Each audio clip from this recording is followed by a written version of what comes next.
G'day, Justin Hawke from Right Source here, talking about a lot of things with a lot of stuff's going on at the moment. So it's all it's a bit unnerving and a lot of change happening at the moment. So what I wanted to talk about today is how to recover from a crisis. So obviously there's a lot of change happening in the world at the moment, but this isn't unusual. And through my career, I've definitely dealt with a number of businesses that have gone through a crisis and having to recover from that. So what I thought I'd share is some of the process that you go through once a crisis has happened and how you recover from that. So the first thing to recognize when a crisis has happened is there's no need to think about preventative measures because it's already happened. Everything's gone sideways, you're in a bit of trouble or a lot of trouble.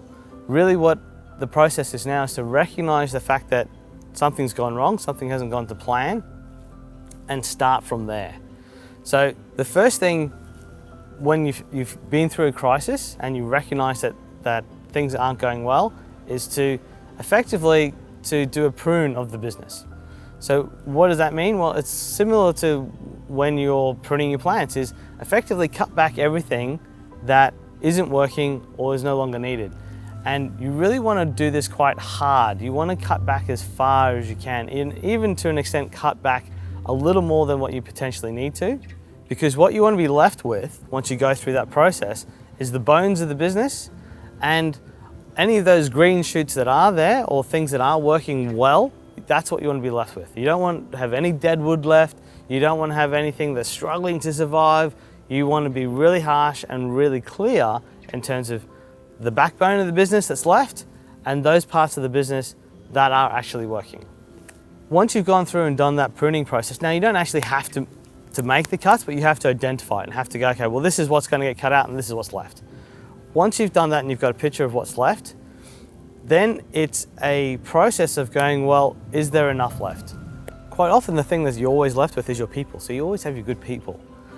It's whether you've got enough of a business product or service or chain or what structure you've got left. Is there any value left in that? And this is where you want to go really harsh and be really clear on this part, because when you rebuild, you've got two choices. You've got rebuild with what you have or rebuild from new.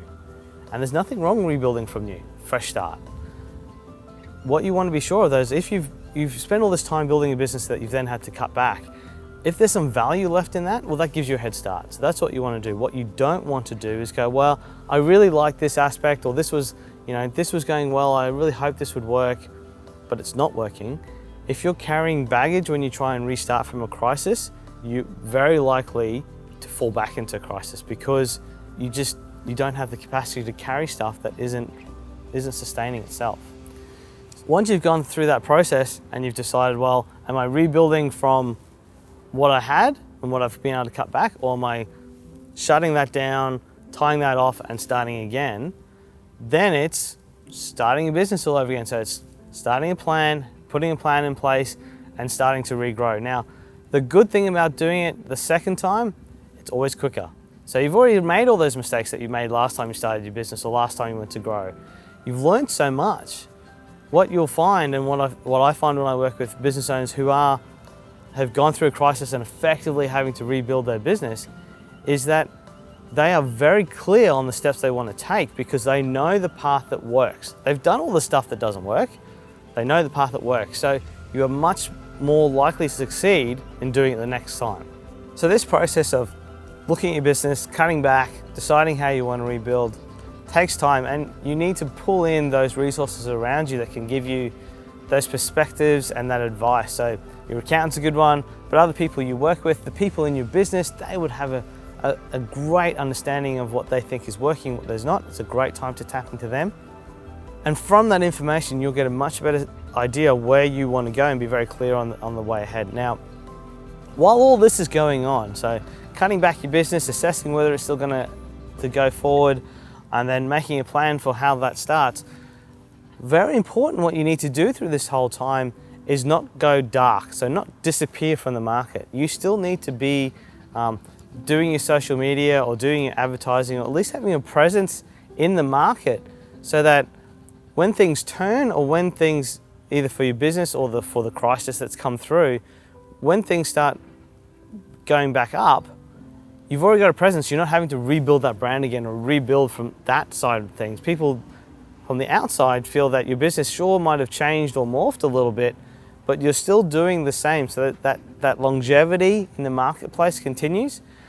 What a lot of businesses do when they go in crisis is go, we need to cut costs. And one of the first things that go is they cut all their marketing spend and all their social media and all their presence in the marketplace, and they disappear.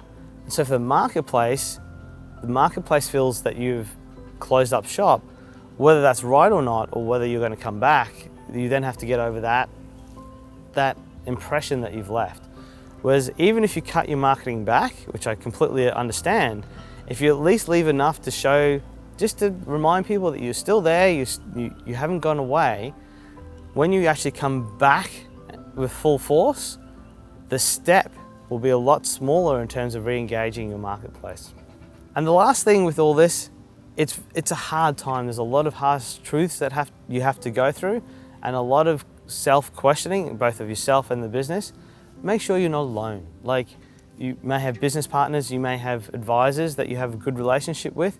Make sure that you're not only talking to them about your business, but you're making sure that you're taking care of yourself and that you're getting that support around you to make sure that you are well and that you are able to take the next step. Because if you're not in a place personally where you're able to give that energy back to driving the business again, that's another thing you should seriously consider, whether it's time for a break or to stop.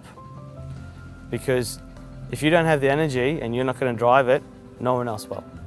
And the last thing to leave you with all of this, whenever there's a crisis, especially if it's external, there'll be a lot of stimulus and opportunities for loans and those type of things.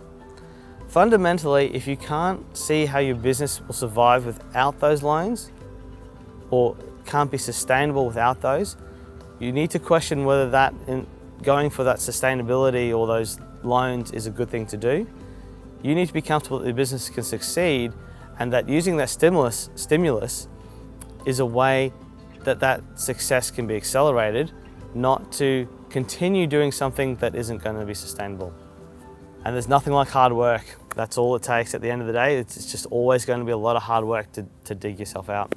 So that's a bit of a discussion today on business and crisis, and sort of some of my feelings and learnings from dealing and helping with people who have had their business go into crisis. If you'd like to get some more information, or there's definitely some more videos that might be worthwhile looking at on the YouTube channel, feel free to subscribe, check out some of the other videos. If there's anything you'd like some help with, feel free to chuck me a message. I'm on LinkedIn, or send me or put in the comments below. I'm happy to reach out and provide any advice I can, because when you're in crisis, any help can be valuable. But until next time, it's Justin Hogg from RightSource. Thanks.